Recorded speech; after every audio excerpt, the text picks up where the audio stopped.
Podtacular 371, weapon tuning complete for May 30th, 2013.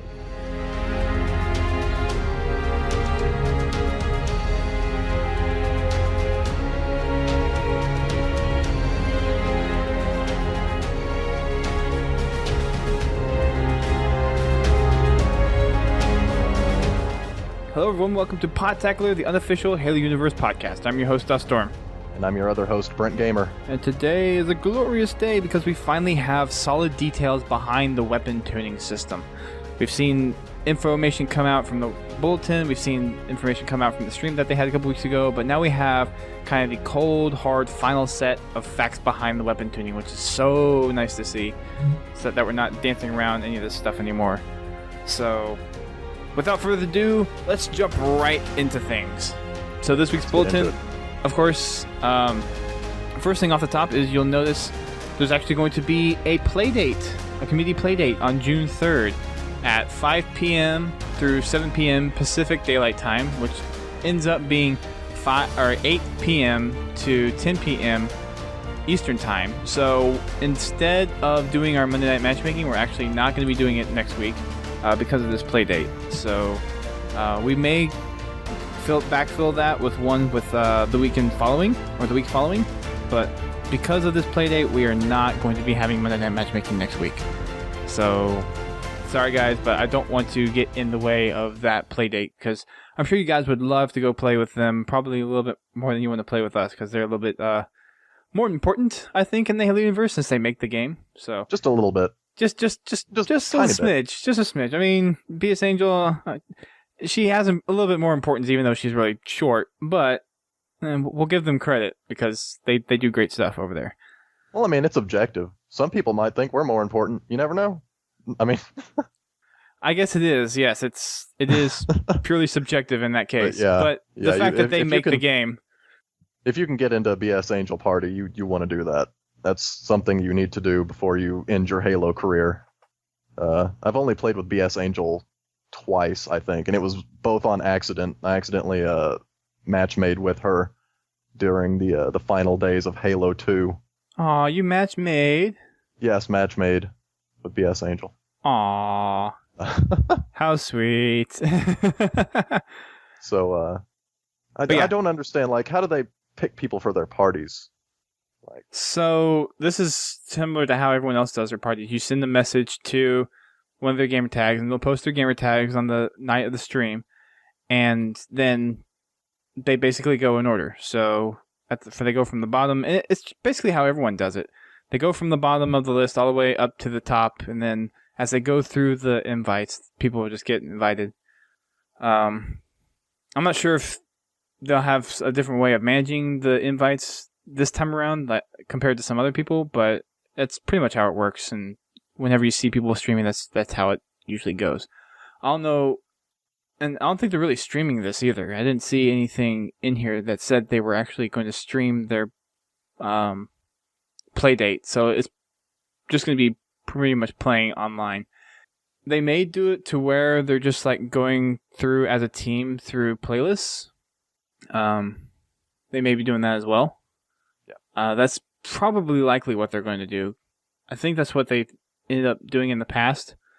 There has been some kind of like Waypoint community playdates that's basically been kind of pulling together a bunch of the community leaders, which I've had the blessing to be a part of a few times. But I think for something like this, where they're actually going to go into the playlists and just have a team of them going in there and playing against people, I think that's what they're actually going to do.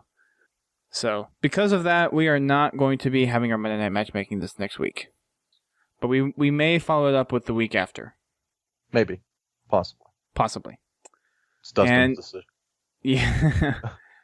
we'll see. You guys will definitely hear about it if we do manage to pull that one off.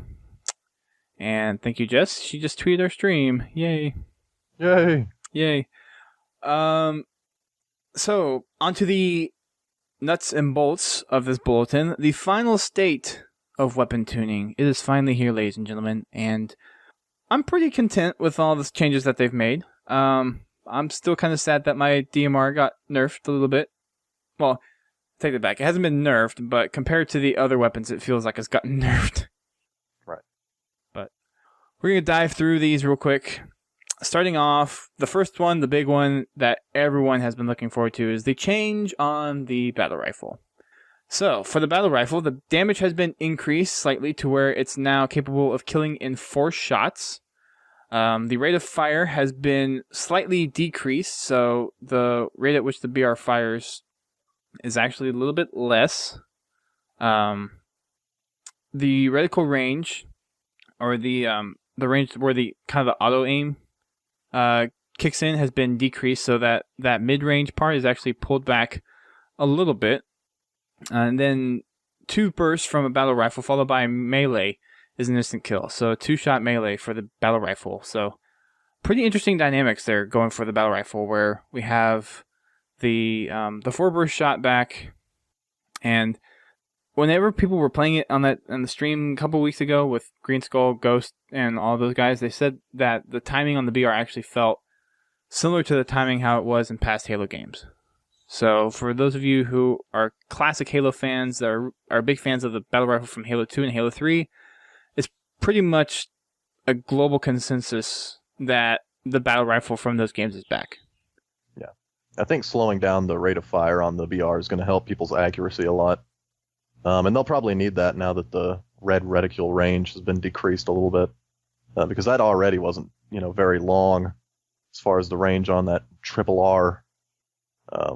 Especially not as long as the DMR. And that kind of seems to be an issue that people spoke of, early when they were complaining that the DMR was overpowered, was, it has such great range as, compared to the BR.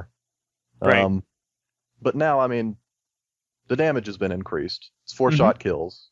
It's a lot more useful in close quarters now that you got the 2-shot melee. Right. So yeah. It looks like a good weapon. I obviously haven't played with it yet. I didn't watch the stream either. Kind of been out of the Halo loop for the past 2 weeks. But I'm excited. I'm ready to use this BR. I'm still holding my reservations before, or until we get the weapons actually out, because I want to see how the DMR still feels in comparison to the rest of the weapons. But we'll get to that one in here in a second. For the carbine, the changes that we have to this weapon is the damage has been increased, so I believe from a 9-shot kill it has been reduced down now to a 7-shot kill with the carbine. The accuracy has been increased. That basically translates to the spread on where your projectiles from the carbine could land is now confined a little bit more. So that projectile spread has been decreased. And then the red reticle range has been decreased a little bit as well. Yeah. Seems like the red reticule range has been decreased like across the map, except for the light rifle on just the precision weapons. Right. And I wonder if that's just if it's increasing the skill gap. Yeah. Because it seems like that's kind of what it's doing. Yeah, it definitely seems like a more skill-based kind of system. Yeah, I'm interested in the carbine. Never really used it a whole lot, but now that it's more powerful and the accuracy's increased, it seems like something you might actually want to use now. Right. Well, from last week's bulletin, we actually saw that people were preferring the carbine in a lot of situations because of how the changes felt. And going from a 9-shot to a 7-shot kill is pretty significant. Yeah. I'm not gonna lie. For me, it's mainly just I don't like having to pull the trigger that often. 7 shots on one person, assuming you get all your shots in. With the BR now, it's just 4 kind of cadenced shots that you get. You don't have to pull the trigger very fast. It's a very smooth, relaxing experience. Well, I believe for the battle rifle, it's actually the 11th bullet kills. I think it's 10 bullets take out shields, and then the 11th bullet, if it's a headshot, takes the kill. I think that's what they said on the stream. If I remember correctly. Yeah, back in the bulletin, or I don't remember which bulletin it was, but they were talking about that being a kind of networking thing, so that, in case of lag, that you didn't have to get that actual last bullet into their head to get the headshot. So yeah. Yeah. Next on the list, of course, is the light rifle. This one has traditionally in Halo so far been kind of overlooked just because of how it's been positioned against the other precision weapons. But with how it's kind of been matched up now to the DMR, a lot of people that have at least been able to play it are preferring the light rifle even now as well. So the zoomed rate of fire has been increased. The unzoomed rate of fire has been slightly decreased. So that basically translates to the rate at which you can fire when you're scoped out is a little bit like the 3-shot burst. You could always shoot a little bit faster, but I'm guessing they either flopped them or they balanced it out to where those two timings are basically kind of met up together. So that has basically made the light rifle kind of on the same level as the DMR, along with the red reticle range being matched to the updated DMR red reticle range as well. Yes. So, to me, it still seems like kind of a 4th tier weapon. Like, there's no reason why. Well, because the light rifle was actually, I believe you could kill people in 4 shots zoomed in. And it was 5 shots if you were zoomed out, if you hit all the little projectiles. So having that zoomed in damage, or, sorry, not damage, the rate of fire, that basically means it outplays the DMR, depending on how that timing actually is done. And it probably doesn't quite match the DMR quite yet. I'm assuming that timing is probably a little bit slower. It's been a while since I've actually played consistently with a light rifle, so I don't exactly know off the top of my head, even though I probably should. So, if I remember correctly, though, the rate of fire from the unzoomed light rifle seemed about as fast or maybe a tad bit slower than the DMR. So, overall, the light rifle is probably still a little bit slower, but the fact that it can kill in 4 shots was zoomed in, if I believe that's right. Stream, help me out if I'm wrong. I believe that actually makes it a little bit more of a weapon to go for over the DMR. And from what we saw from last week's bulletin and from the stream, and I think a couple of bulletins ago they also talked about it, but it seems like a lot of people are kind of ditching the DMR and trying out the battle rifle, the carbine, and the light rifle, and starting to switch over to those weapons. So it kind of went from being the best weapon in the game to kind of the bottom of the pile as far as precision weapons go. Right, and it's kind of weird. I mean, I can appreciate people's wanting to go back to kind of classic Halo feel and wanting to have that BR feel back in the game. Yeah. But the DMR, in my preference, is if you can nail all those shots, if you can be precision or be precise with all those shots, then you should be rewarded, similar to the carbine. I mean, they bumped down how many shots it took for the carbine. If you get all those shots, you basically have the fastest kill weapon in the game. So, with people who have mastered the DMR like myself, now it's even harder. In some cases, it may be a little bit unbalanced. So, and I'm obviously looking at this kind of as a biased opinion a little bit because I prefer the DMR, but we'll have to see what happens when it actually gets dropped next week. So, I'm not saying it's going to be like that. That's going to be completely outplayed, but I do want to see where the DMR can consistently play with these other weapons throughout the game. So yeah. I hope they didn't mess it up quite that badly. I'm guessing not, but I'm holding judgment until we actually get the weapons out there. Right. You want to actually get a feel for it before you make any judgment. Right. I think it'll still have utility at long range. I think at long range it'll probably be the best precision weapon. I mean, it still has the 3x scope, which is the only weapon that has that scope. So it still has that technically, but you have the red reticle range that gets reduced. You have all these weapons that have gotten buffs in damage. I mean, the light rifle got... the light rifle didn't get a damage bump.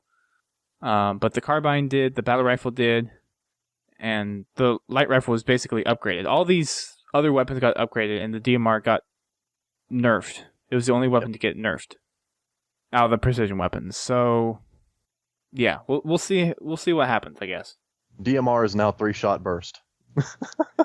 Okay, that would be overpowered. That would be freaking overpowered. someone asked in the chat if these changes are across all game types, and yes, they are across all game types: campaign, Spartan Ops, and matchmaking, and customs. So that is something to keep in mind when the update gets dropped on June 3rd. So they're not pulling a reach with the title update that they did, where you basically had, 4 different settings? You had 0 bloom, you had 85% bloom, then you had vanilla, and all that crazy stuff. So they're actually doing a legitimate, what seems like a push out to the whole sandbox of Halo 4. Complete conversion. You know, that kind of increases the longevity of the game in a ways, because that means you can go back and play the campaign and Spartan Ops, and it's almost kind of like a new experience with the having the different weapons. I mean, it's not a completely different experience, but the fact that you have the gameplay is now different, let it be a small difference, but it's different, would still be interesting to go back and play those missions again with the new weapon settings. Oh yeah, now that the BR is cool, I mean, I imagine those missions will be even better. Now that the BR is cool. I mean, it was always like kind of cool just for nostalgia reasons, but the BR is not ever as cool as it is when it's the best precision weapon in the game. I mean, you go back to Halo 2, Halo 3, like, the BR was king. Then Halo Reach came along, and like, we're getting rid of the BR. Here's this new thing that you have to get used to, and you know, in those first few months, people like really hated the DMR. Like, they hated the fact that they had to switch over from, you know, that cadence of the 3-round burst to actually timing their shots and dealing with reticule bloom. And I think it's just a different skill set, and people weren't happy with it because it's something that was different. Yeah, I wasn't happy with it at first, but it grew on me.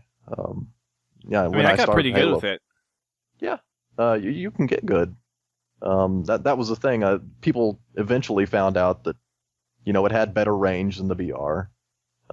If you can time it right, it's almost as quick as the BR and kills, especially at range.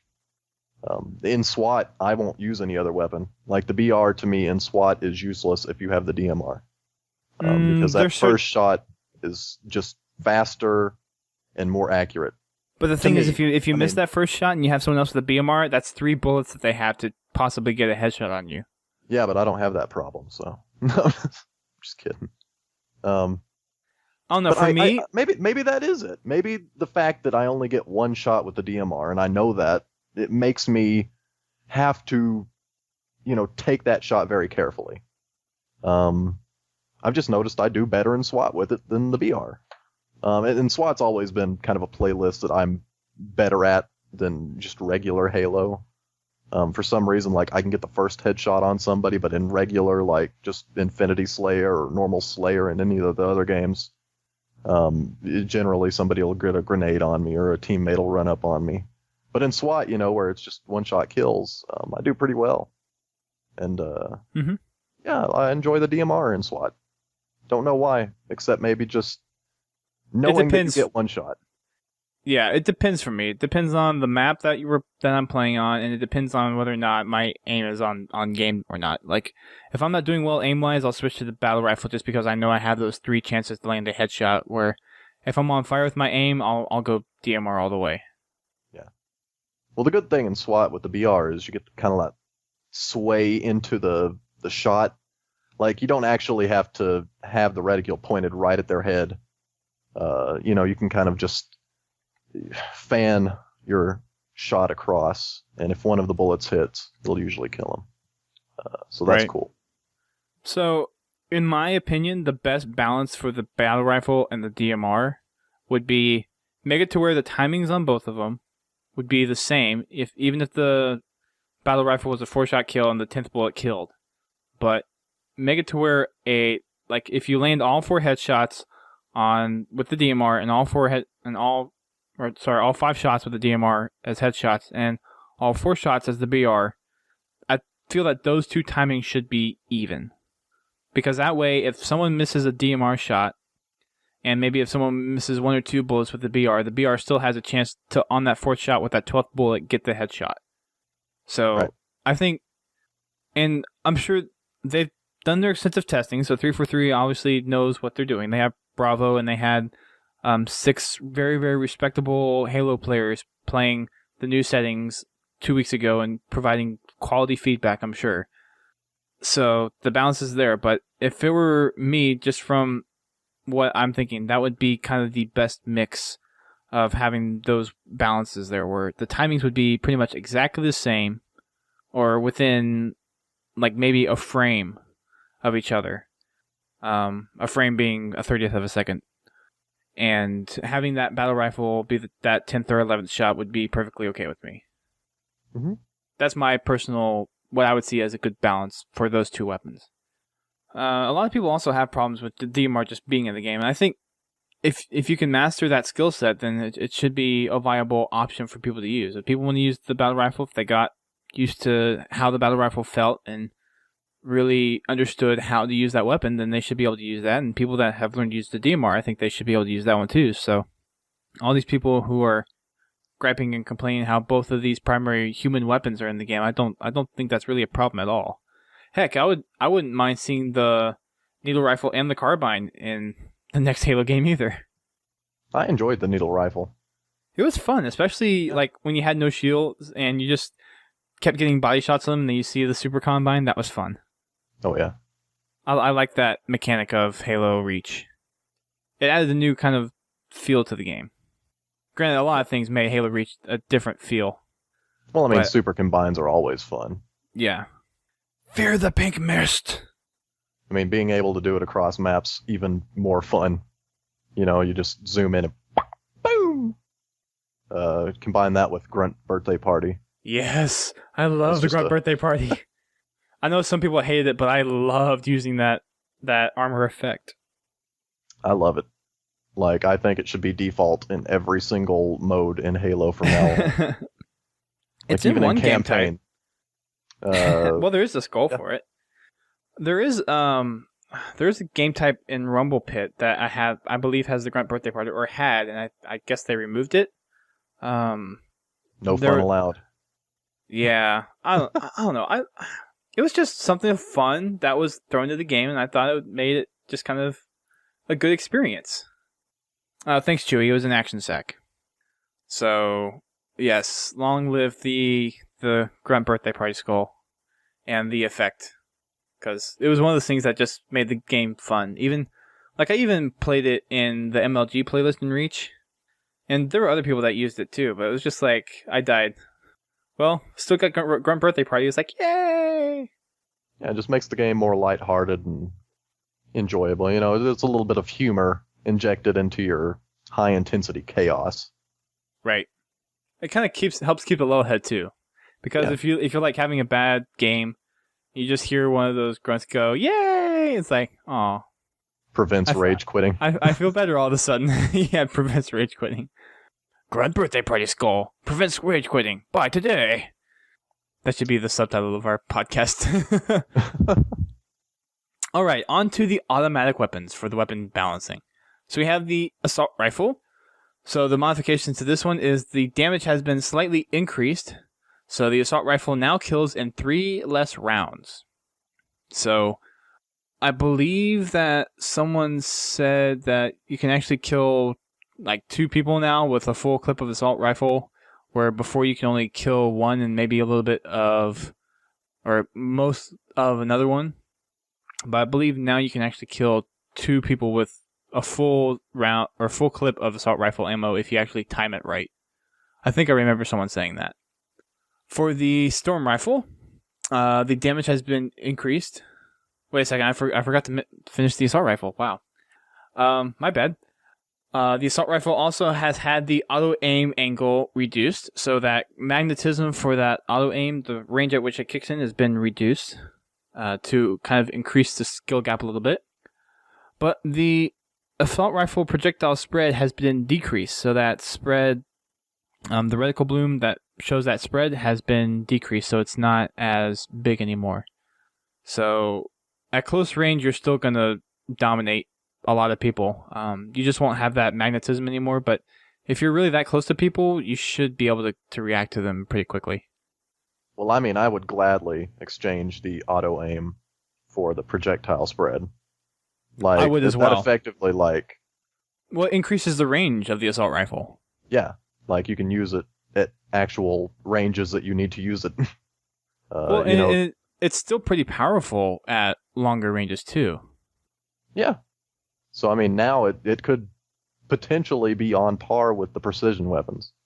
I mean, they're obviously never going to be as powerful as the BR or the carbine or the DMR, but now you have a chance.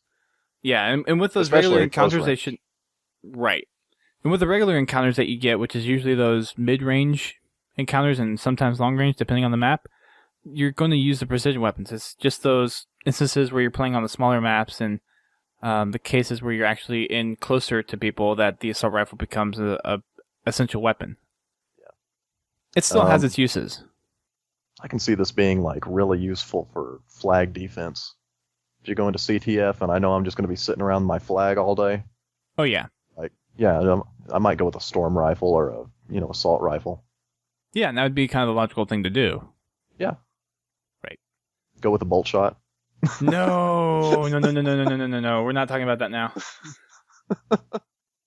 So storm all rifle. of the changes are the changes for the automatic weapons are uniform across all three.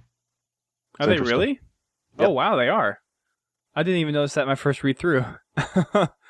How about that? So yeah, I guess the assault rifle, the storm rifle, and the suppressor have had their damage increased, the auto aim angle reduced, and the projectile spread decreased. I hope that's just not a mistake copy paste. I don't think it would be, because this is kind of a big deal. Like Yeah. this is like the essential. Here's what you're going to get in this update. So I don't think that they would just kind of copy pasta this stuff. Yeah, I wouldn't think so either, but it's still kind of strange just to see it turn out that way to where all three weapons have the same effects to them. So basically, those weapons are a little bit more dangerous, but in comparison to each other, they're really not that different. Yeah. Suppressor, I don't know if I'd still use it though. I just don't like the effect. Well, It just seems like it's compare less accurate. that and compared to the storm rifle and the assault rifle, it doesn't do the job compared to those two. And I think the one big thing was the spread. And it may be also to the fact where the spreads and the auto aim, the amount at which they have been affected are different for each weapon. That might be why. Yeah. Because they don't specifically state here like what specific numbers they have going into these things. I think they kind of learned their lesson from the bolt shot, because people like saw the bolt shot didn't get decreased in range as far as they wanted it to. And like people kept complaining about it, so they're like, no, we're just not going to give you any numbers now.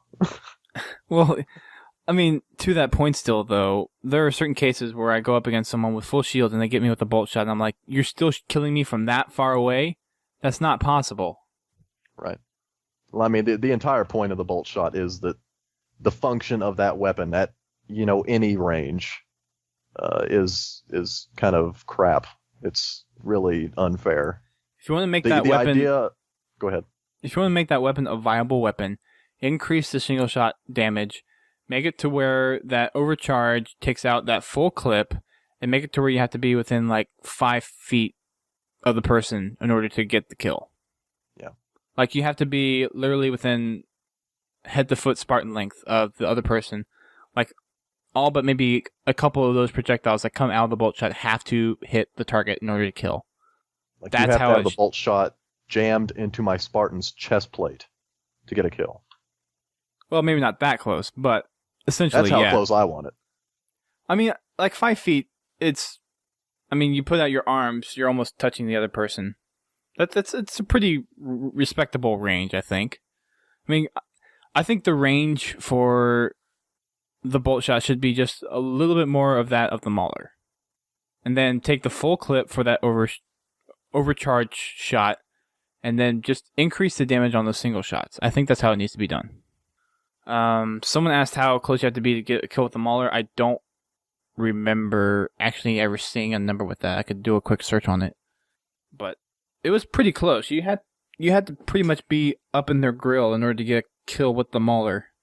Yeah. And even then, it wasn't always that one-shot kill. It was most of the time you had the mauler and you meleeed. I think you literally had to be on top of them in order to get the mauler kill. Tap and slap. Yeah. So I do that with the shotgun too, though. Like just a normal human shotgun. yeah, and the fact that the bolt shot it seemed like it had an effective range that was greater than the shotgun, that really ticked me off as well. Because even now, if you put someone with... Okay, that's an experiment I want to try. Put the bolt shot up against someone with a shotgun and see how those ranges are compared to each other. There should be no way that the bolt shot would be close to a shotgun or a scatter shot, in my opinion. Well, I mean, even logically, the shotgun having the longer barrel would be more accurate. The spread wouldn't be nearly as wide as it would on the bolt shot. Right. So it would make no sense for the bolt shot to, even be close to the range of a shotgun. Right. I know the big focus on this whole weapon balancing was for the precision weapons and the automatic weapons, but I still highly believe and feel that the bolt shot is still not balanced the way it needs to be. It still needs to be nerfed. Anyways, moving on. The Saw has gotten an update. I don't remember if we actually heard about this getting an update for this weapon tuning or not. Do you remember hearing about this at all, Brent? I don't remember. They might have mentioned it, and it just kind of faded from memory. Maybe. I mean, the Saw is a cool weapon, but it's kind of a forgettable weapon. You know what I'm saying?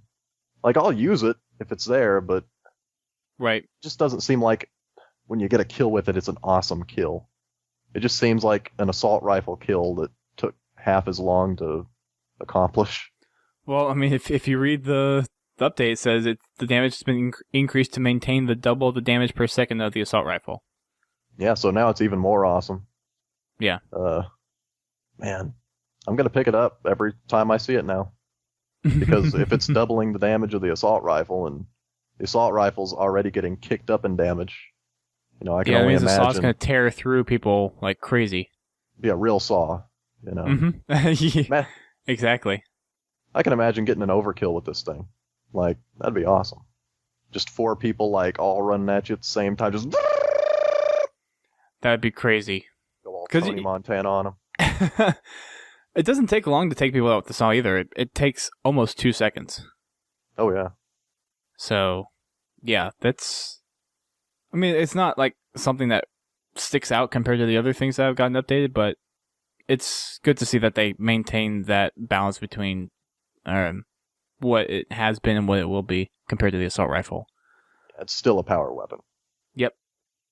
For the Magnum, the damage has been slightly increased. The Magnum is still capable of killing in 6 rounds. So this was one that, when they explained it on the stream, didn't make much sense to me. They said that even though it's still 6 rounds, that when you go up against somebody, like if you have a group of you using Magnums, then it takes people out easier.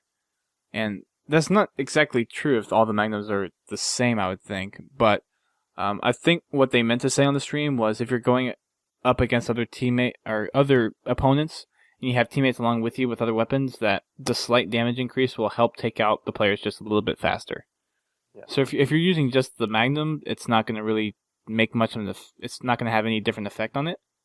But if you're doing it in tandem with other people helping kill the guy, then it's going to be possibly slightly faster.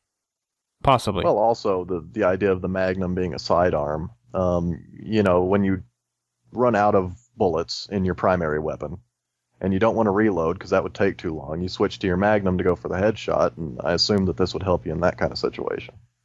Probably. Also, you don't always run up on enemies with full shields.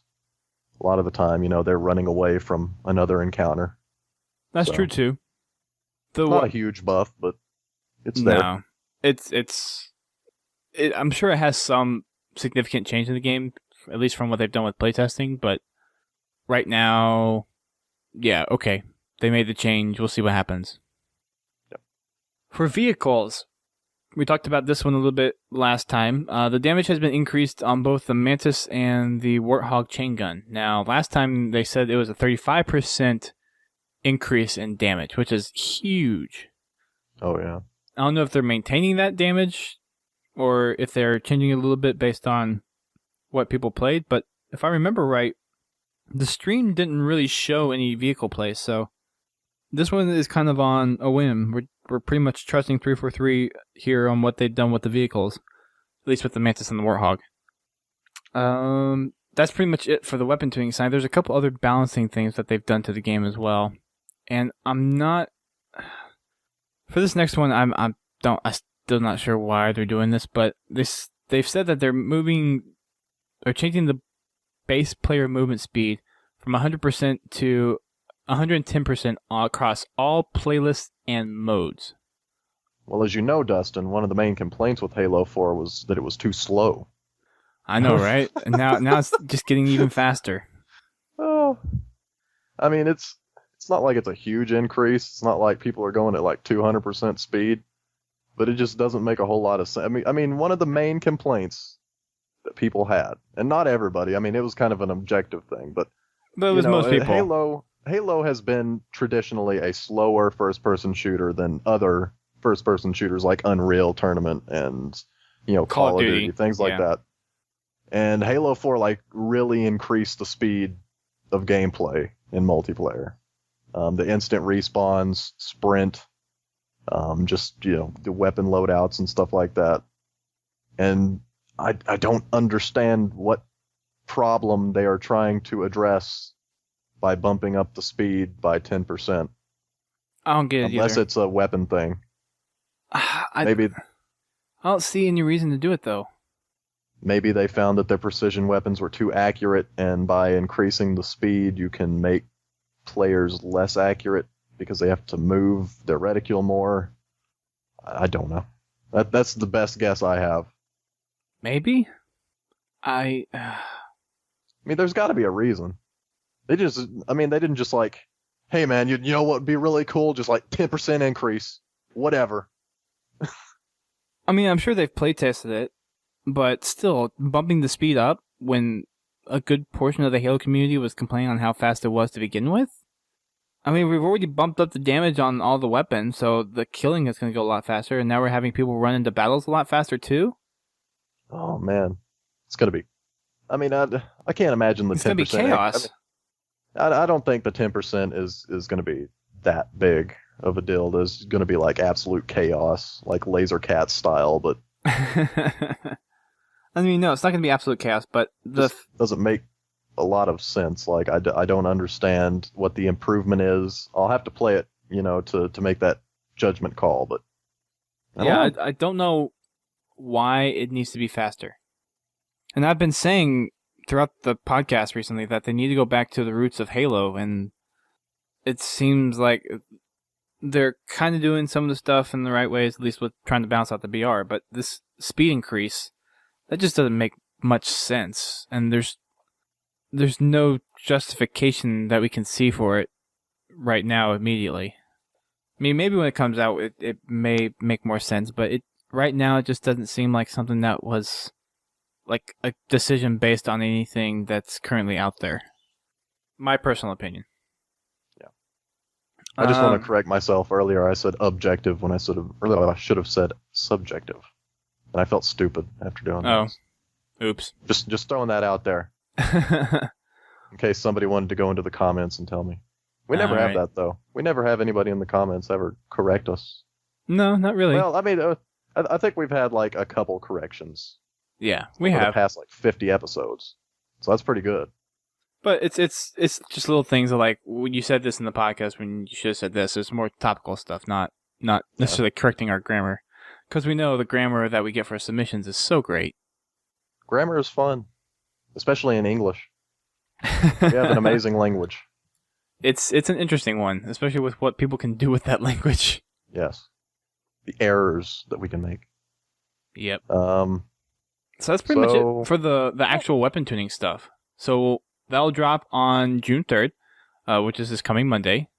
Again, we won't be doing matchmaking, Monday night matchmaking. We'll be standing on the sidelines, patiently waiting to partake in the community playdate as well. So we encourage you guys to do the same. And again, that starts at 8 p.m. Eastern Time, 5 p.m. Pacific Time. So make sure you check that out. Matchmaking playlist update. The Slayer Pro game mode in Big Team Infinity Slayer is now going to have an assault rifle loadout.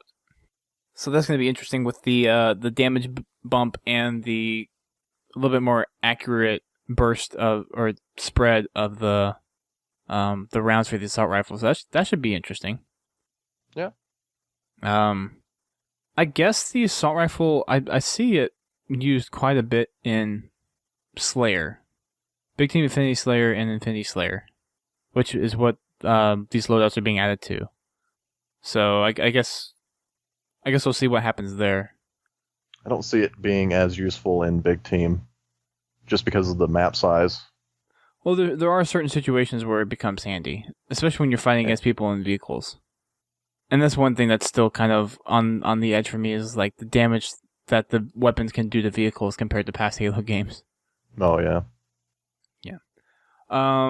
The global skill searching or the CSR matching is the duration is being increased, so that time it takes to match up with people that are similar to your skill rank is now a little bit longer to match up people. They say that's basically to help match up with optimal opponents on either side, but honestly, I think it's a reaction to just how the population of Halo 4 is dropping as well. I think it's kind of a dual purpose on that, which is, it's unfortunate. I mean, with how Halo just unfortunately got delivered, it wasn't in a good position to stay too long. I mean, we still have numbers in the game, but it's where Halo Reach held a 2 and 3 position for a while. I think Halo 4 is down. It's been floating between 4 and 6. So I think that's kind of also a response to that, where it's like making sure you actually get a good match with how fewer people are in the game. Get a quick match. Which sucks, but I mean, you gotta kind of adjust to how the people are actually playing the game now. For Capture the Flag, the overtime period has been increased from 1 minute to 2 minutes. Yay! I actually enjoy that. That's something that I approve of. Overtime needed to be longer. Like 1 minute is rarely it's way too short time to actually score in overtime. So even on small maps like Adrift, 1 minute isn't really enough time because you still have to go battle for the flag and then try to get the flag. Yeah. So, let's see. King of the Hill. The point limit for the hills have been increased from 25 to 50 points, and the score to win has been increased from 150 points to 250 points. So I have always felt that the King of the hills have always been too short, that they didn't last long enough, and I'm happy to see that this change is being implemented. Because while hills in Reach were actually done on time basis of the game, they were 60 seconds. So these hills are still controlled by how long a player is in the hill, but the fact that it's now 25 to 50, I think that's a good change in the right direction. Well, the main problem is that, right now it makes more sense, after a certain point to just run off and go to a different location that you think the hill might appear next, instead of actually trying to fight for the current hill. And right. Increasing this is going to make it to where there's actually incentive to fight for whatever hill is active at the time. So, I guess I have a quick question for you, and this may end up being our question of the week. For the King of the Hill stuff, would you rather have it how it's currently done, where it only takes time when people are in the hill, or would you like to see that game time hill where it's strictly 60 seconds and you go for the hill during that time? Like, which way to you is the right way to play King of the Hill? And chat room, same question to you if you want to answer. I really don't care either way, to be honest with you. If I just had to choose, probably timed hills, where it's not actually you don't score the entire hill point total, and then it switches over. It's just on its own timer. Yeah. That seems to be more enjoyable for me, personally. But, I mean, either way, it doesn't seem like a huge difference. Because generally, somebody is in the hill at all times. Generally. I mean, there's rare... I mean, the amount of time in between, hill transfers is extremely short. If the two teams actually know what they're doing. True, but there are times it also heavily depends on the map too, but there are times where you have teams just going back and forth. Like that Forge one on Erosion, I forget what it's called, but that one where the A hill is in the middle kind of tower area, that one would always take a good while to get because you just have people jumping in. Yeah. So kind of like depending on the map would kind of determine where you would want to either use that you have to be in the hill to take it down, or it's just actual time expiration going on the hill instead. I think I'd still like the time expiration. I mean, it's just more consistent. Well, and it keeps the game kind of dynamic. Like you're moving between different places. You're not having to really deal with one hill getting stuck over another, and it keeps the game moving. It keeps it to where people are still on their toes, having to move between different hills. That's just my opinion. Let's see. Majestic DLC playlist is making a comeback, and it's going to take over the place of the Forge Island playlist. So that one's going away. The custom maps that have been in that playlist are being pulled out, going back to the respective forgers and being tweaked and updated to possibly be included into the current set of matchmaking playlists. So those are being pulled back. We're getting our Majestic DLC back, and that will be... I haven't played those maps in a while. Played Skyline the other day during our customs, but that's... I haven't really played much in terms of DLC lately. So that would be interesting. Mm-hmm.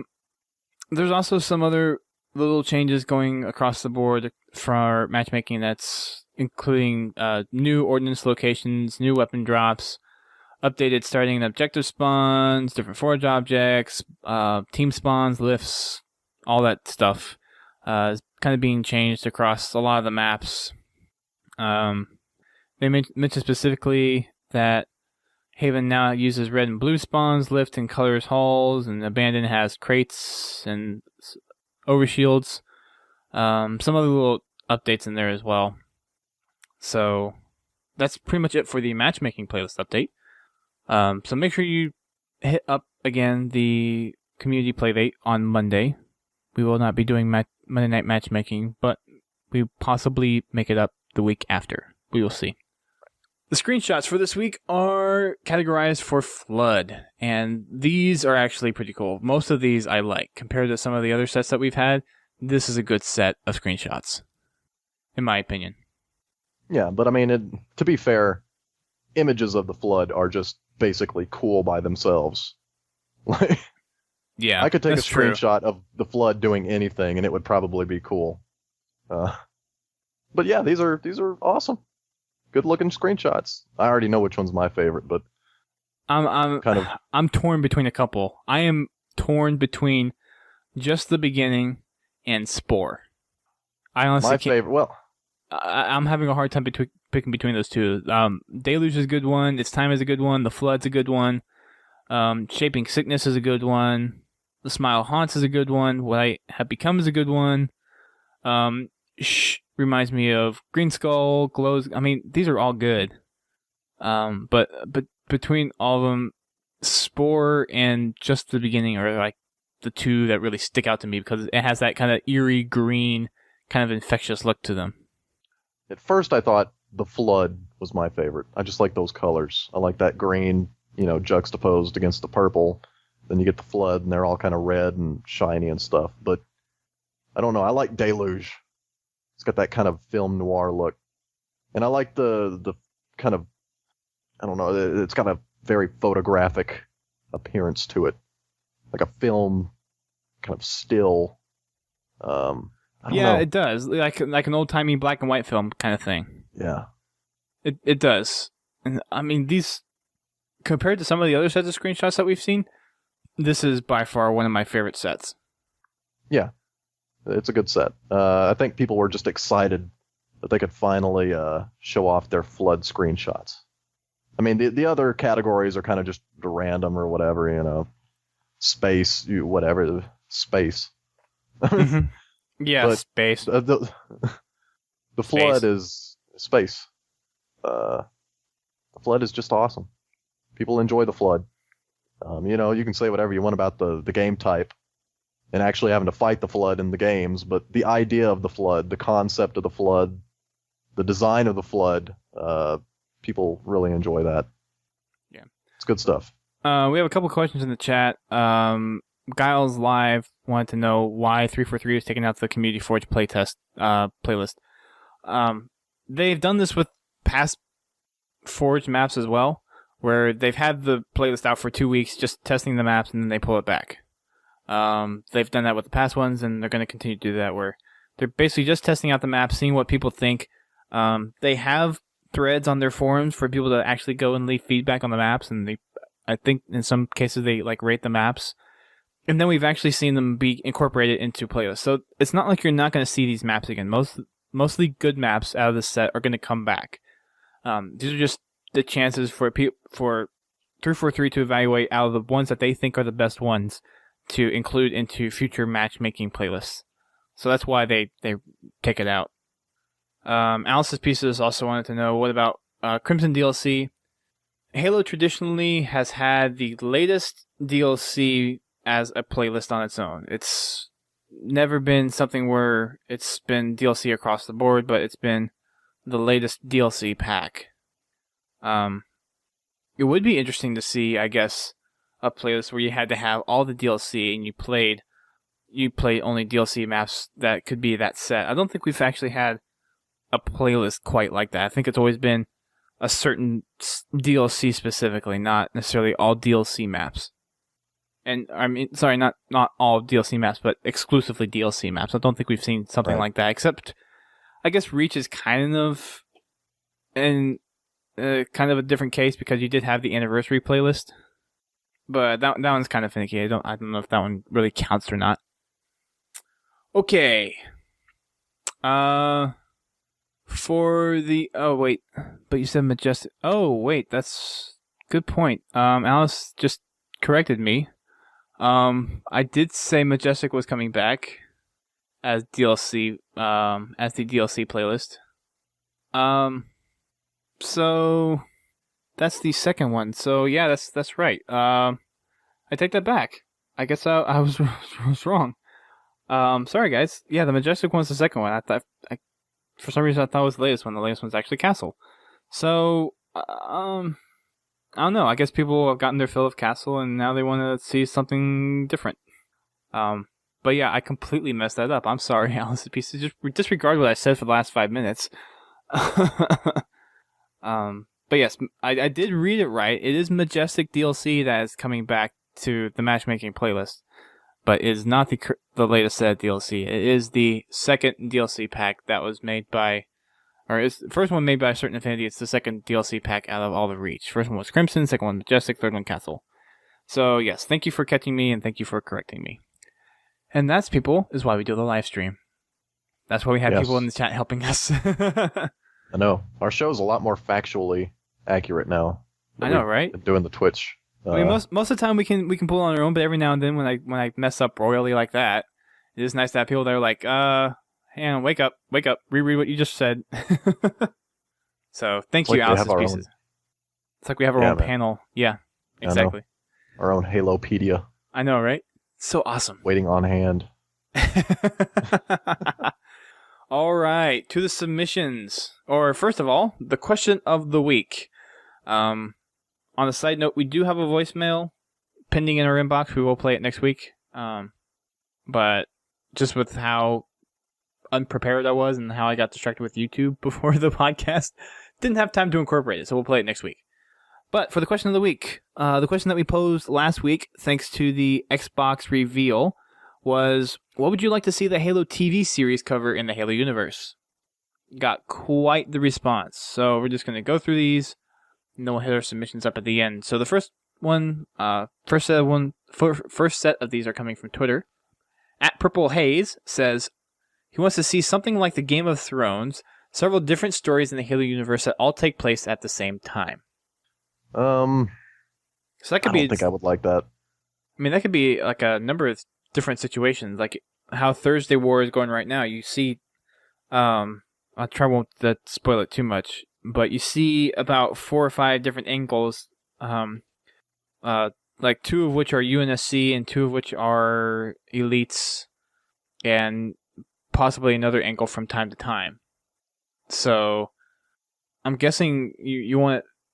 I think most videos or most movies do it that way. I guess you just want like more different locations within a storyline, I guess, because I mean how some movies and books do it is like you have 4 or 5 different focal points around a story, but I know reading Games of Thrones, it's a little bit more difficult because you have like 7 or 8 different locations that you're keeping track of. So I'm guessing he wants like a lot more locations involved with something like this.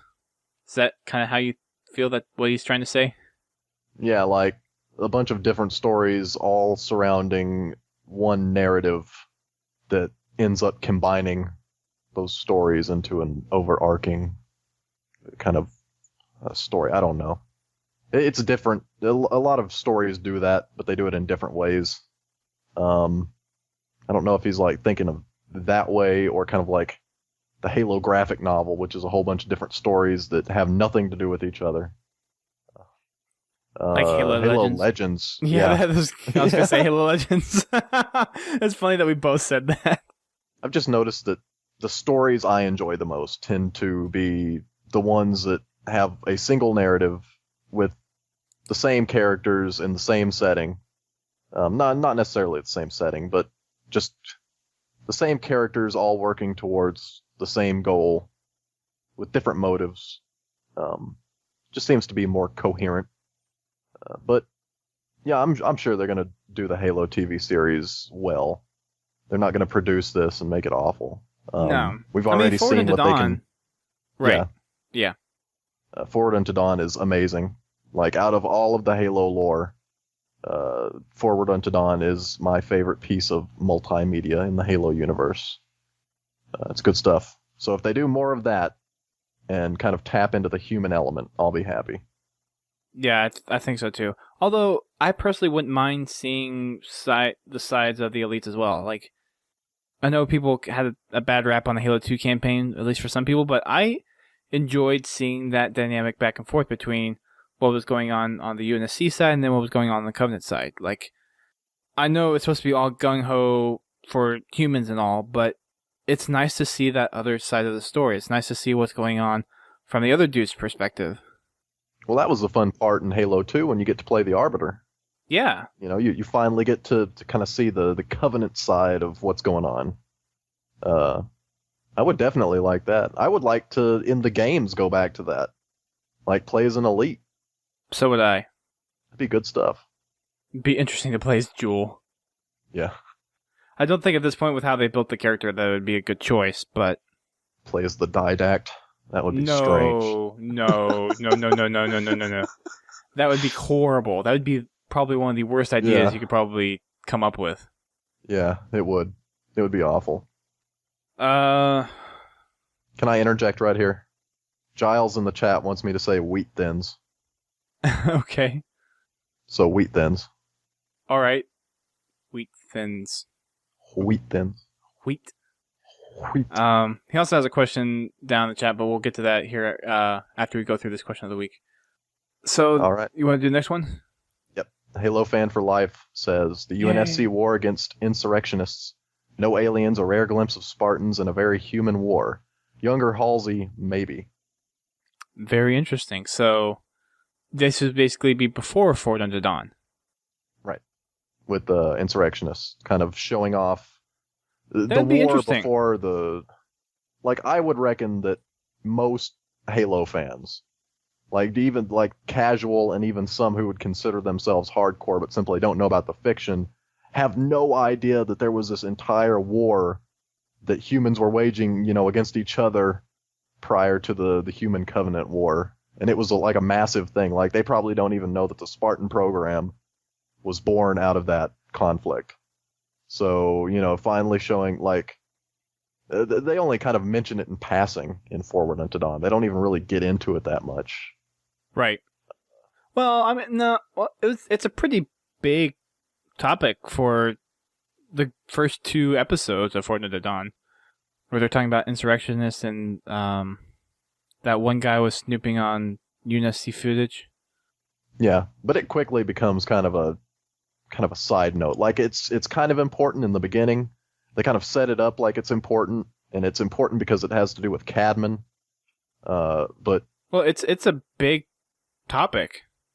But I don't think a lot of Halo fans. I mean, you got to realize, right? A lot of Halo fans don't appreciate it necessarily from that either. But I'm saying it was a dominant thought in the series. But yeah, I can agree with you where there's still a good amount of Halo players and Halo fans that don't or see the perspective that the Spartan program was actually designed to crush human resistance.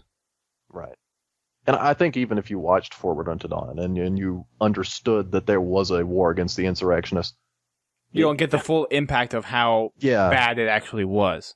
You need to see that conflict. You need to see the other side. I mean, you read about it from some of the books, but that's probably what I would enjoy most. Like if Halo TV was going to get made, I'm with Halo fan for life. I would want to see stuff from the insurrectionist conflict. That would definitely be one of the things I would like to see.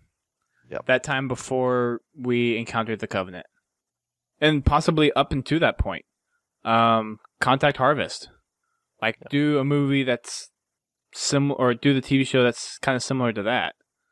Well, that was a big point in Forward Unto Dawn, was that you had these cadets that knew nothing about the Covenant. The existence of the Covenant was hidden from them, covered up. And they thought that they were just in a conflict with other humans, and all of a sudden, these aliens come out of nowhere, and they're like, but that's a centralized location. What they could do with the TV series is actually jump around from place to place. Yeah. So I'm not saying it would be wrong to do it. I'm saying that would be a good breaking off point, for the end of the series. Hey, here's this whole conflict, and you've watched it over how many seasons they're gonna do. But then none of it matters because here comes this superior alien race that is going to screw humanity over. Mm-hmm. Right. No, I think it would be a fantastic move to go back to that insurrectionist age, see the expanse of the human population as they go and colonize other planets, and then see how the Covenant actually enter into the Halo universe.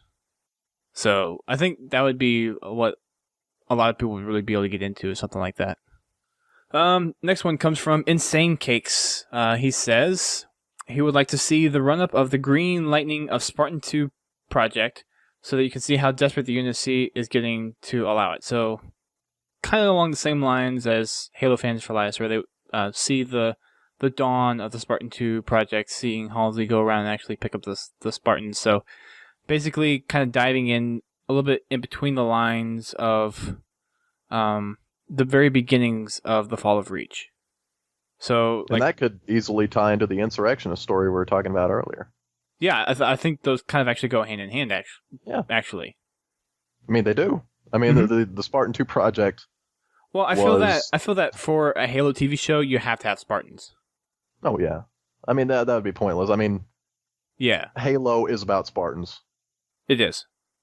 Well, while there are other things that aren't necessarily Spartan related, like Contact Harvest for one of the books and Cole Protocol and a couple others, I think for the massive audience, you have to have Spartans in there.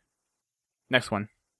All right, something machine says this will probably sound funny, but not Master Chief. I think HTV should show different stories while the games follow MC, in my own opinion. So it was done pretty well in Forward Unto Dawn, I think. Yeah. Now I wouldn't mind seeing. He's awesome. Exactly, he was kicking butt. I wouldn't mind seeing some of the other Spartan 2s. There were lots of them out there. Granted, not as many as Spartan 4s or Spartan 3s, but it would be cool to actually see Kelly and Linda and Kurt and Fred and all those other Spartans actually be represented again. Some of them were in Forward Unto Dawn, but there are quite a few others that weren't. So yeah, I think that'd be fine. Not seeing necessarily Master Chief, but it does need some kind of Spartans in there, obviously. I enjoyed the way they portrayed the Master Chief in Forward Unto Dawn almost better than I like it in the games. He talks a lot more. He's got kind of he seems more human, I guess. less robotic. Yeah. Let's see. The next one comes from Wagwanden. I think that's how you say his name. I never know how you say his name.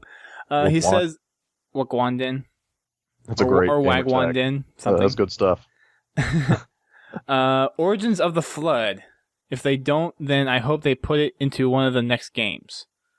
So Origin of the Flood goes back even beyond the Greg Bear novels.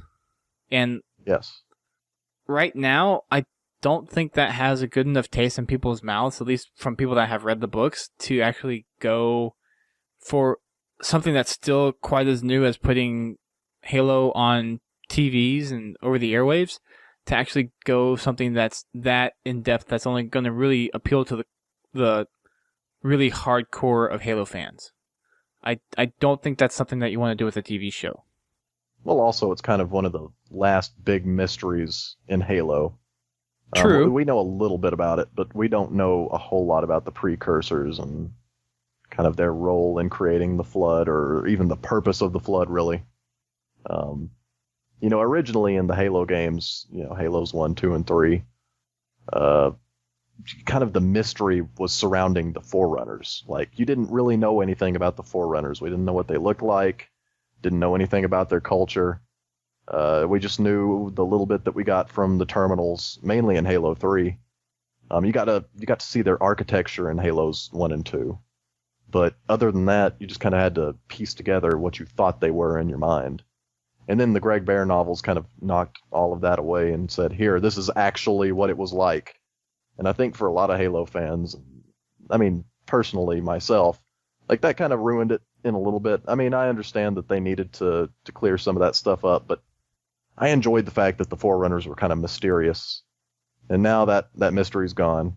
But the Flood are still pretty much a mystery, because even to the Forerunners, they weren't really sure exactly who created the Flood or why. It's about the precursor stuff that we still don't know a lot about. Yeah, I was about to say, you're dancing right around that precursor stuff. Yep. Yeah. So, and that's something completely different that, I mean, it hasn't been touched much in the Halo universe. That's kind of like one of those last secrets of the Halo franchise that we still don't really know anything about. Although, the Greg Bear does touch on it in one of the books. Yeah. So, and I still have yet to read Silentium. I'm still trying to finish Thursday War. So, that's a whole nother can of worms. Next one. All right. Andrew Gagnon says, diverse areas of the universe not yet beaten to death, but with continuity of regular cast to tie it in. So, basically just parts of the universe that we haven't heard of yet. So, like, other battles of UNSC and Covenant going on, maybe? I mean, there was that one, was it Cole Protocol, where they actually had the other Spartan team? I'm not sure. No, what book was it? There was another book, where there was like a, gray team. I forget which book it is, dang it. But there was, one insurrectionist, or one dude on one of these asteroids with kind of an insurrectionist gang, and then there was this Spartan Grey team that went out and did silent missions. And they're basically out there on their own, and then they got missions in. And chat, help me out here if you guys know what I'm talking about. So yeah, people are saying Cole Protocol as well. So I think it was in Cole Protocol where Grey Team was in. But you could have those kind of side stories where some of these other Spartan fire teams, not necessarily the one that John was in, you could go follow them on some of their missions. So it'd be stuff like that, I guess, is what he's trying to get at. Which would be cool. It'd be nice to see some of the other stuff within the current times that's not necessarily directly tied to the events of Halos, but is actually a significant part of the Human Covenant War. So I'd kind of like to see, like, the inner workings of Oni. Ooh, that'd be really, really juicy. That'd be a cool TV series. I don't know if the TV series is the best way to do that, though. I mean, it would be cool, but I don't know if that's the best way to do it. I guess it could be done. I think if you were to do it in a TV show, though, a lot of people would not necessarily be attracted to it as much. I think. Well, too bad. They're making it exclusively for me, just me. Okay, all right. That's why they hired Steven Spielberg. Actually, I kind of disagreed with the decision to go with Spielberg, but I guess now would be the time to talk about that. Maybe. We can. I'll make it quick. Here's the deal. I don't understand why you would spend all of that money on Spielberg when, first of all, he has nothing to prove at this point. So, I mean, it's not like he's super ambitious. Like, this isn't the project that's going to make his career. Like, his career's already made. He already has a ton of money. And he's probably expensive, like crazy expensive to get. So you get him on there. Like, the only game that I know he ever worked on was he was like the main director on a game called Boom Blocks for Wii. And it had no story, and you just threw balls at blocks, and it knocked animals off the blocks, and they fell over kind of Angry Birds style. Like, that's what I'm saying, though. It's not like he's crazy ambitious anymore, because he's got all this money, he's got all this legacy. He doesn't have to be. Like, you could take all of that money you're spending on Steven Spielberg and put it towards some sort of new, kind of fresh blood director who has everything to prove, who is crazy less expensive, and will actually try to put in a good effort to making this show something that will be part of his legacy as a director. That's it. I'm sure it's going to be okay, but let me put this twist on it. We have seen Spielberg kind of interact with Halo before when they were with Bungie. I think a good part of it is he truly enjoys Halo. I don't think it's something that 343 just went out and it's like, we want you specifically, Spielberg. It's probably something where Spielberg was a big fan of Halo and they just wanted to do this, and he took it when they offered it to him. He probably said yes because he likes it. Yes, Pence, he's an executive producer, or he is the executive producer. But I don't think it's something where they were basically just going out and it's like, we want Spielberg. I think it was something honestly where Spielberg is truly interested in Halo and has a genuine interest of doing this. James Cameron should take all of the money he's spending on Avatar 2 and transfer it over into the Halo series. He's got all of these assets. He's got all the production crew from Avatar. And Avatar's, like, all of the space stuff in that was basically, Aliens meets Battlestar or Starship Troopers meets Halo. So you just take all of that and you make the Halo TV show. It's that simple. Yeah, but do you know if he is interested in Halo like Steven Spielberg is? Probably not. He's probably not at all. But I'm just saying, I'm not saying Spielberg's going to be awful. I'm just saying he's probably expensive. Maybe he's not. Maybe I'm just, I have no clue what I'm talking about, and he's doing this, at cost for himself. I mean, that's great. I mean, you don't work on things that you don't enjoy. I mean, any director or producer, I mean, if you didn't enjoy the franchise, why would you want to work on it in the first place? Exactly. So I'm not saying that he's going to make it awful. Like, I expect good stuff from the Halo TV show. It's going to be good. I don't know if it was money well spent to get Spielberg, because I don't know how much money they spent on him.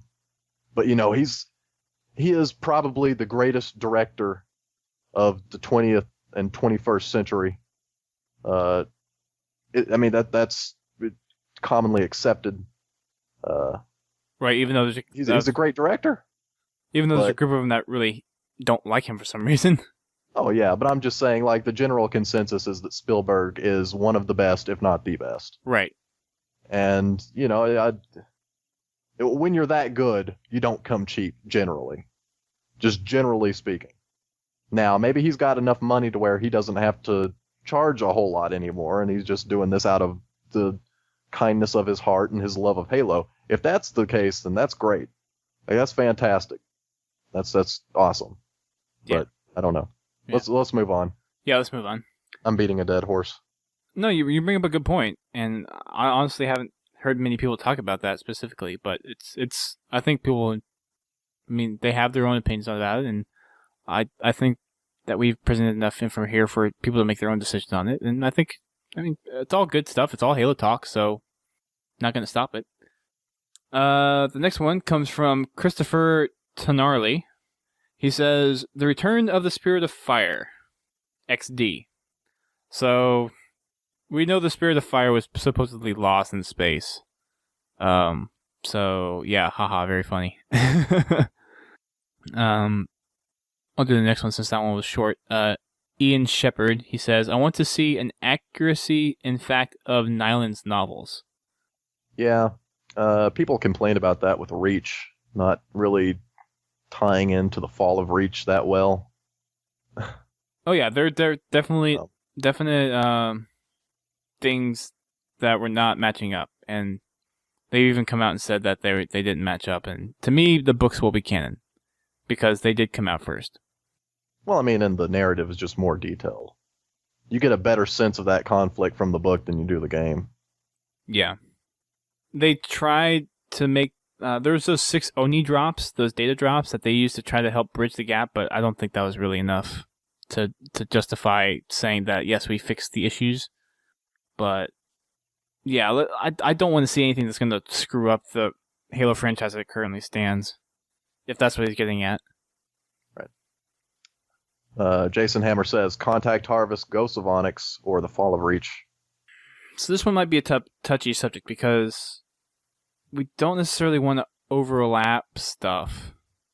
We're trying to cover it in multiple media things. I mean, if you do a movie for The Fall of Reach and you're going to end up doing one for First Contact, and you're going to end up doing one for Ghosts of Onyx, and you're going to end up doing one for the books. I think what you need to do for the TV shows and the movies is you need to find something that's going to add to the Halo universe, not necessarily regurgitate and retell the story. Now, it would be cool to actually see it play out visually. I mean, don't get me wrong, but I think that 343 is going to go in the direction of creating new content, and not necessarily rehashing old stuff. Yeah. I would prefer new content. I would as well. I enjoy new stuff. Yeah.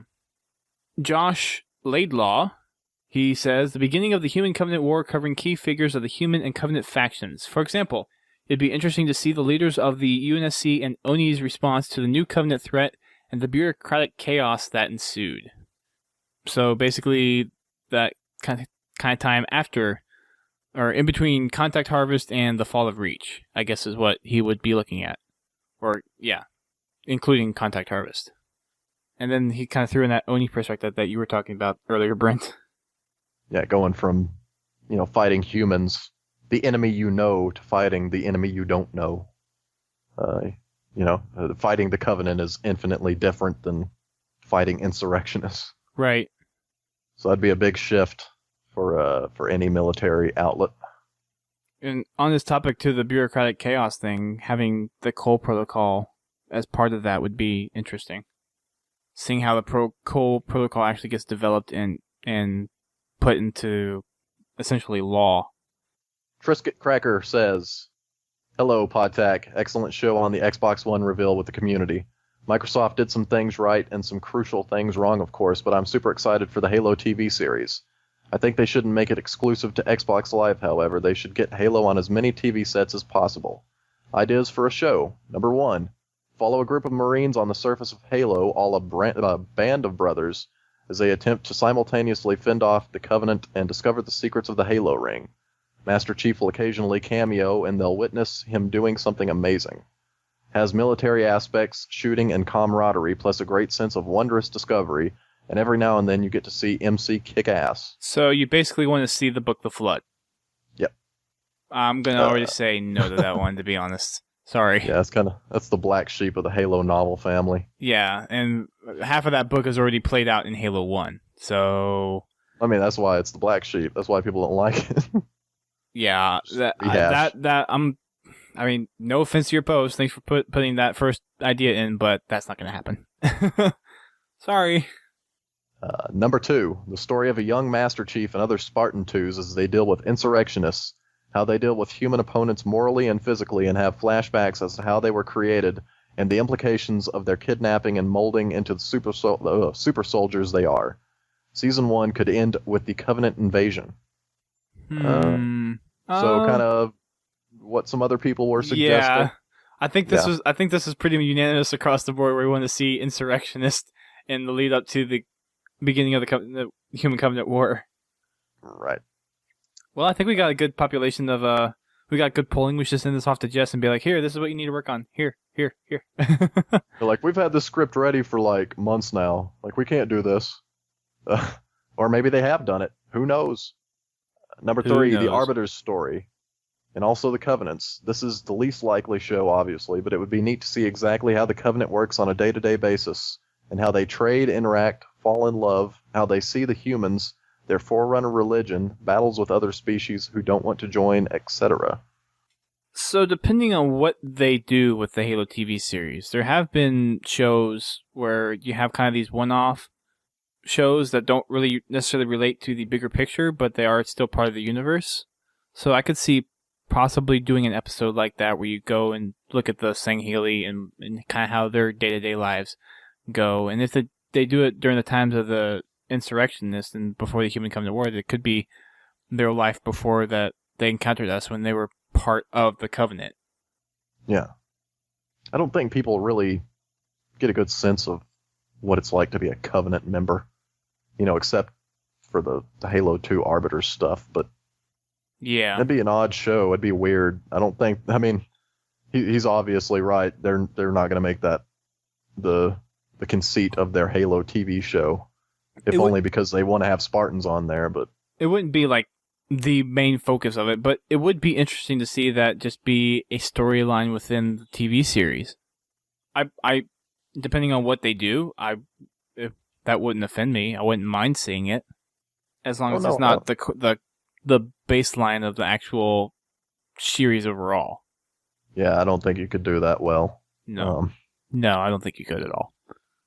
His 4th idea, Red vs. Blue Season 11 show with MC, Arbiter, Truth, Tartarus, Cortana, and a grunt set in Blood Gulch, with Red vs. Blue trying to get them all to take sides. Seriously, I'd watch it. So you basically want Digital Fear's Master Chief thing just kind of a little bit more in real life. In Red vs. Blue, folks. I think they're going to go a little bit more serious route on this one. Maybe. I mean, yeah, it'd be funny, but I guess you don't really know. But I have a feeling with how they presented it at the Xbox reveal that it's going to be something serious with Spielberg at the helm of this thing. When they actually had their conference, I suggested that they should make a slice of life sitcom with Master Chief. I'd watch that, kind of like Everybody Loves Raymond style. I don't know if it really fits into the attitude of Halo and how Master Chief. Oh, it doesn't. Though. That's why I would want it. Oh, okay. It's so incredibly absurd. All right. Okay. I see what you did there. So that's it for all of our responses to the question of the week. So thank you guys for sending in your responses via Twitter, Facebook, and submission to our email. We have a couple more to go through, a couple of novels in here as well. First one comes from Penn's Halo. He writes to us saying, "Hey guys, I just wanted to say how much I enjoy your podcast. I try not to miss a live podcast because I can tell how much you enjoy it, even with more serious things like the Gamma Sutra article, and how much passion you guys have for Halo, both in-game and universe. I want to respond to the question of the week about what you would like to see in the Halo TV. Because the Halo universe is so vast and spans such a long time, I would like to see them approach it like novelettes or short stories. No one arc would be longer than 3 to 5 episodes. You could see the short story Dirt come to life and then see an arc about what the Arbiter is doing now. I'd also like to see some of the items hinted at in the games and novels. What were the circumstances that led to Halsey and Keyes to enter a relationship that ended up with Miranda's birth? How did Palmer and Lasky meet? What happened to the rookie after the Battle of New Mombasa? How did Buck and Dare end up together and the circumstances of their separation? That one is just wish to see Nathan Fillion and Tricia back in Halo. Helfer, sorry.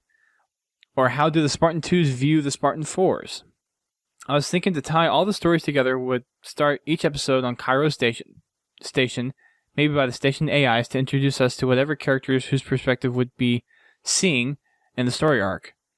These would not need to be one of the main characters, but I think there has to be a recognizable character from the Halo universe to keep people drawn into the story arc.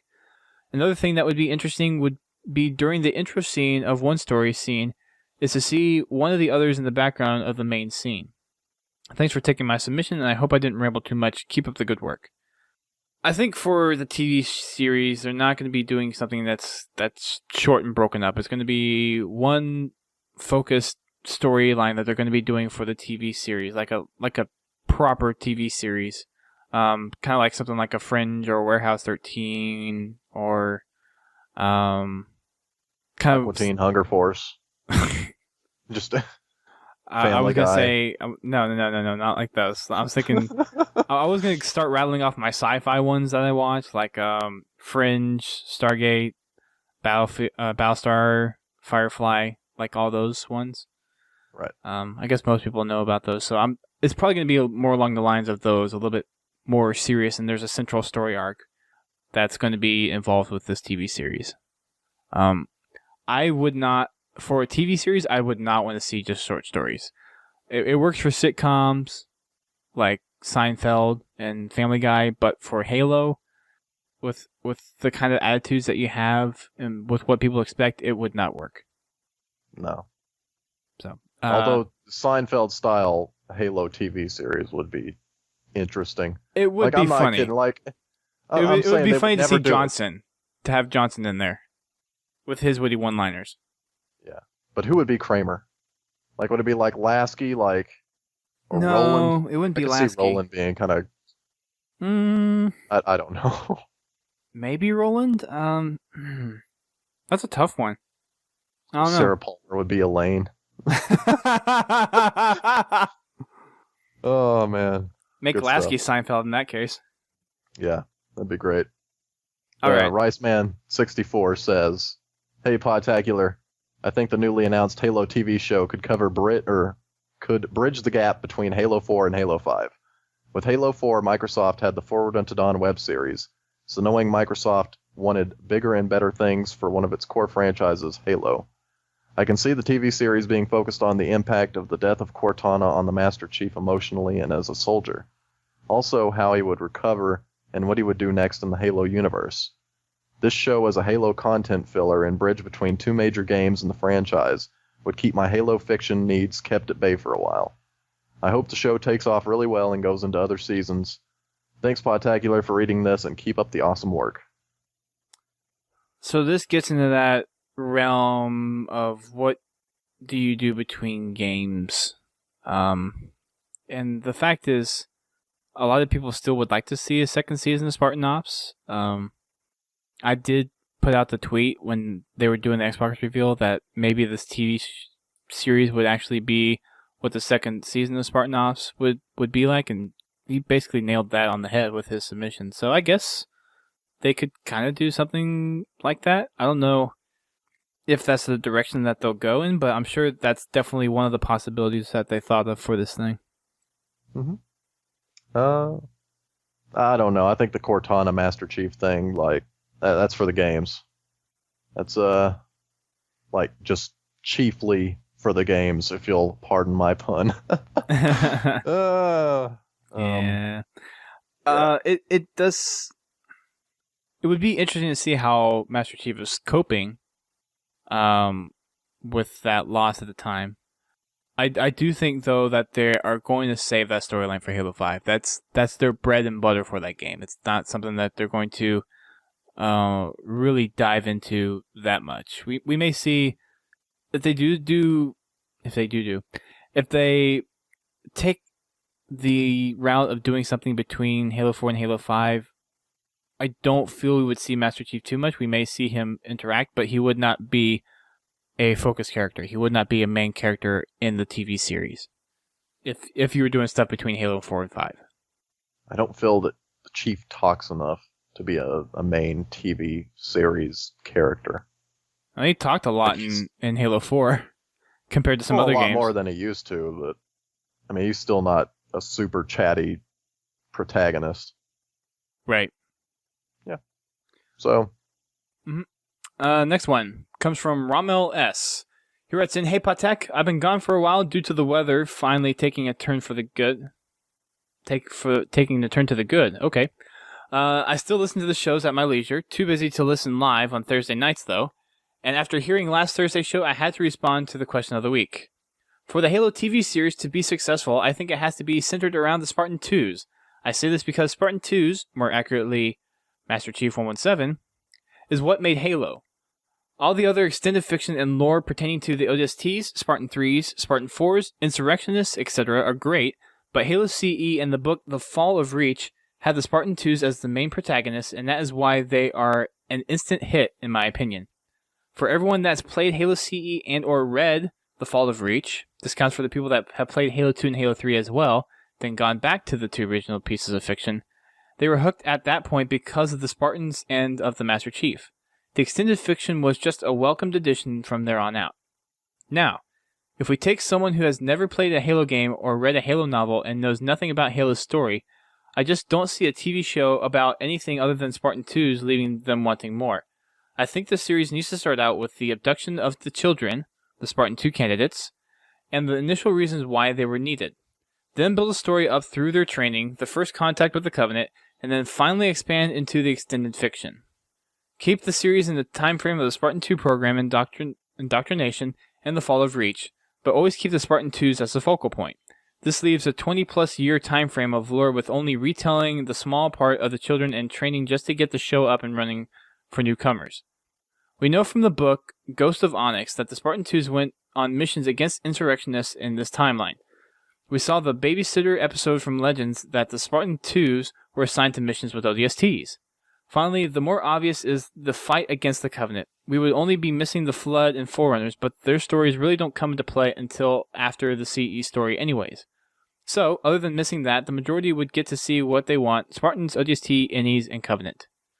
So, I think we kind of already talked against your point, where we don't want to see the books rehashed, because all the points you made are you're basically taking Contact Harvest and Fall of Reach and putting those 2 books into a TV show, which I highly feel is the wrong way to do it. I don't think it's going to keep the hardcore Halo fan interested. No, it's because not. They already know where that story's going. Right. You need something that fills in extra, brings in new content. It's relatable to the Halo story, and it's entertaining. But for people that are going to watch the Halo TV series, they have most likely already played the games. There's not going to be many people who are going to watch the Halo TV series for the first time not knowing what Halo is. Well, you might. And that would be funny. Well, yeah, there might be people, but that percentage is going to be minuscule compared to the people that are going to watch this and already know about Halo. Right. Like, if you have, like, a 3-year-old who's coming up to watch this for some reason, like, if the parents trust having their kids, like, exposed to Halo. Like, I know Duquesne, his son watches him play Halo. I mean, it's customs, but it's all right.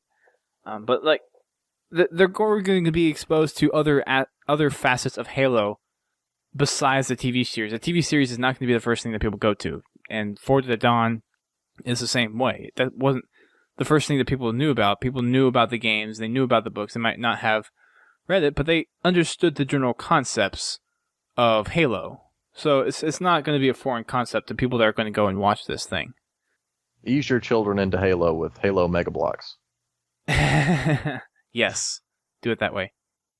I honestly think, though, that they need... While it would be cool to see them actually play the books out in a TV series or in movies, I don't think it's time yet. No.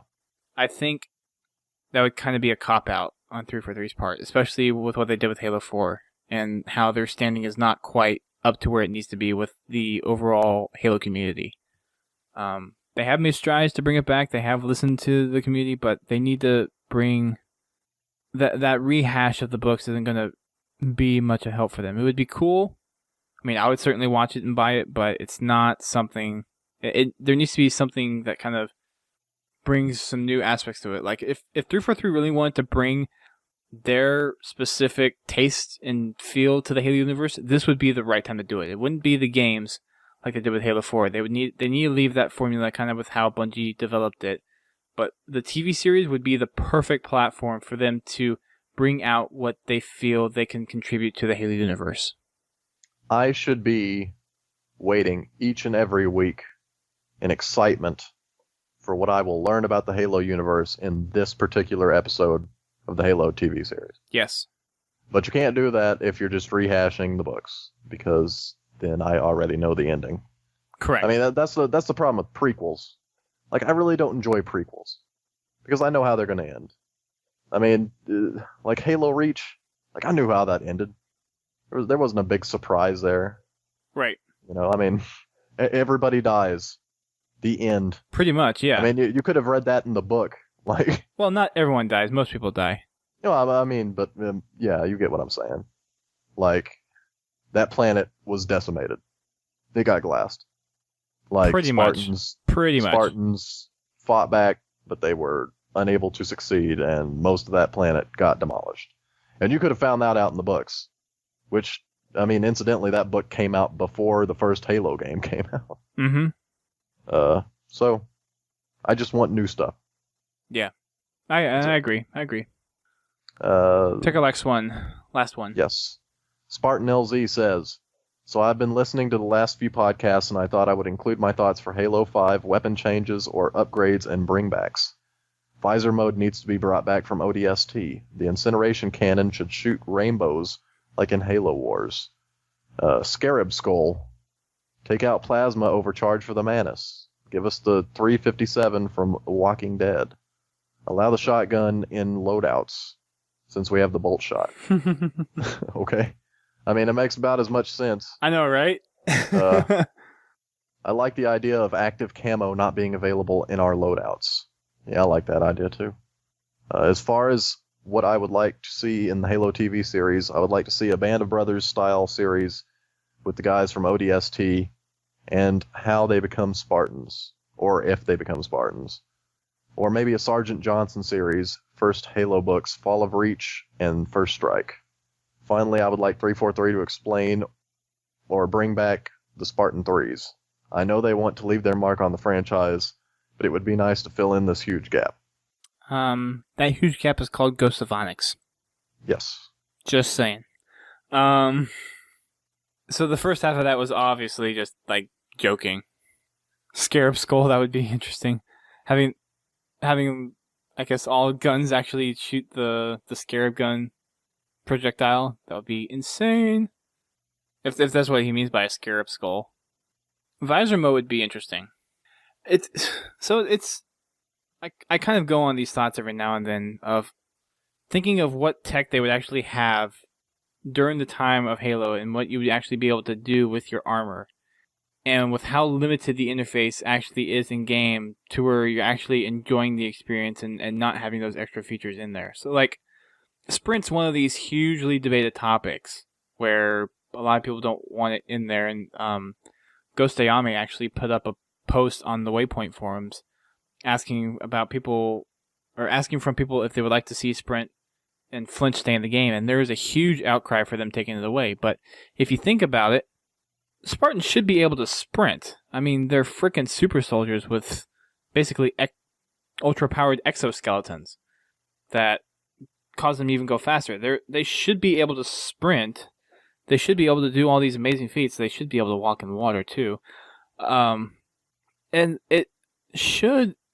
There's all these extra things that, just for the sake of gameplay, that you do not see in the Halo universe. And I would honestly like to see those kind of toyed around with, having those extra ideas actually be brought in and just see how it fits with the game. I mean, if not, just leave it to the campaign. Like, put all those extra little fun toys and things that you would think a Spartan armor would have with all its firmware upgrades and have people toy around with it. That'd be cool. Yeah. All right, guys, that pretty much wraps up our show. Thank you, everyone, for tuning in live. For you of those that were on the live stream, and thank you to everyone that submitted in your responses to our question of the week, and for the other responses that we got as well. For our question of the week, I feel that the Halo one that we chose from earlier is a little specific. I guess we can go a little general in terms of the weapon tuning. I'll throw this one out there. This will be definitely for like after Monday, but when the playlist drops, go play it, and I'll repost the question of the week on Facebook and Twitter on Tuesday, so you guys can answer it then. But the question of the week for this week is going to be, once the weapon tuning, the update drops, what is your new preferred weapon and why? So that's going to be our question of the week. Well, it didn't get changed. It'd still be the same. So still preferred. Still the best. Okay, I'll clarify the question then. Out of the precision and automatic weapons, what is now your preferred weapon of choice? What do you consider to be your primary weapon of choice? We'll do it at that. Primary weapons. What is your new primary weapon of choice after the weapon tuning update? There. That's going to be our question of the week. So, in order to respond to that, just watch for our post on Twitter and Facebook on Tuesday. You can also send it to us via email or via our submission form from our website. So you can either use the big green button on our homepage, or you can email it to us directly at submissions@podtacular.com. Or you can go ahead and call our voicemail, which is 240-200-HALO. That's 240-200-4256. On top of the question of the week, you can also leave us any general Halo stuff that you want to talk about, or if you have any questions about anything that we've discussed, feel free to go ahead and send it our way via any of those methods. Make sure that you follow us on Twitter, like us on Facebook, follow us on Twitch, and subscribe to us on YouTube. Make sure you do tune into our live streams as well. For our regular podcasts, we do them Thursday nights at 8:30 p.m. Eastern Time. That's 5:30 p.m. Pacific Time. And we've been doing the bulletin updates, and I have been saying that we are going to do some new stuff. We are going to be doing the lore stuff here very soon. It's just, with my busy schedule, it's hard to kind of get people on to schedule. But we are fully intent on doing lore shows and talking to other communities. So if there's communities that you guys think that we should interview or have on the show that we have not had on before, so new communities, definitely send them our way. Have them tweet at us, have them email us, have them get in contact with us by any means necessary, and we will try to get them on the show and cover their stuff. We have game nights. Like I said earlier in the podcast, we are not doing Monday Night Matchmaking this week because of the community playdate that Waypoint is putting up in light of the weapon tuning update coming out on Monday. So no Monday Night Matchmaking this week, but we will still have our Wacky Wednesdays next week, and it's going to be at 8:30 p.m. also. That's 8:30 p.m. Eastern Time on Wednesday. So make sure you tune in for that one as well. Finally, the project I've been working on with Jackfire is coming rapidly to a close in terms of registration. So as of this recording, and actually I'll do it from the time it comes out because it'll be out on Friday, but there will be 3 days left to register and apply for the Halo Mole. And for those of you who don't know, the Halo Mole is a kind of a project that my friend and I have been working on. That's an adaptation of the TV series The Mole, and basically what it is there's 10 contestants going through challenges, and in this case it's going to be basically kind of like Halo obstacle courses, racetracks, like kind of stuff that you can make challenges with. So 10 contestants, up to 25,000 Microsoft points able to be won. But the catch is that there's a mole who's trying to sabotage the team's efforts to not make them get the money. So at the end of the day, whoever ends up being the winner is the one that will receive the pot that has been gained from all the challenges. So if it's something that you guys think you are interested in, definitely head on over to thehalomole.com and go ahead and watch our teaser, read through our about and FAQ, and if you feel like you want to participate or want to apply, definitely go ahead and apply over there. Applications for that end on June 2nd at 11:59 p.m. or basically the end of Sunday. So, with that said, thank you guys very much for tuning in to our podcast. Hope to see you guys back next week. This has been episode 371, and we will see you guys next time. Keep on fragging weapons.